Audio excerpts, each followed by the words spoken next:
BRS కార్యకర్తలు కాంగ్రెస్‌నే గెలవాలనుకుంటున్నారు.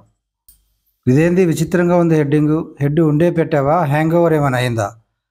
BRS కార్యకర్తలు కాంగ్రెస్ గెలవాలనుకుంటున్నారా? ఎందుకు? కాంగ్రెస్ ఖతమైపోతున్నది. ఇక అంతా మనదే రాజ్యం. ఏ ఎన్నిక వచ్చినా మనదే గెలుపు అని అనుకుంటున్నారు కదా! అదీగాక కాంగ్రెస్ గెలవటము అంత ఈజీ లేదు కదా!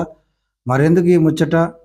నిజంగా వాళ్ళు అలాగే అనుకుంటున్నారా? సంచలన వార్తలకు అలవాటు పడి ఈ విధమైన వార్తలు వండి వార్చుతున్నావా? Wait brother జరాగు.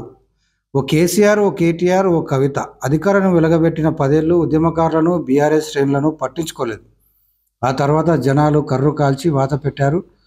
ఓటమి పాలయ్యారు. అధికారం కోల్పోయారు. ఇప్పుడు కళ్ళు తెరిచారు. మనం ఒకటి అంటున్నారు. మీది తినాలే, మాది తినాలే అని కూడా కలుపుకుపోయే పనిని తలకెత్తుకున్నారు. అప్పుడు ఉద్యమ సమయంలో త్యాగం చేసి ఇల్లు ఒళ్ళు గుల్ల చేసుకొని రోడ్డున పడ్డారు. అధికారం వచ్చినాక కూడా 10 ఏళ్ల పాటు దిక్కు మొక్కు లేక కుటుంబాలను ఆగం చేసుకున్నారు. ఓడినాక నెత్తికెక్కిన కళ్ళు కిందికి దిగాయి. ఇప్పుడిప్పుడే మమ్మల్ని కానుతున్నారు.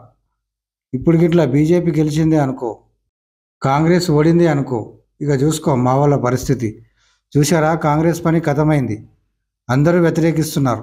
ఇక మనదే రాజ్యం, మనదే గెలుపు, మనదే అధికారం, జనం మా వైపే ఉన్నారు అని మళ్ళీ అదే అహంకారం నెత్తికెక్కుతుంది. అలా జరగొద్దంటే కాంగ్రెసే గెలవాలి, బీజేపీ ఓడాలి.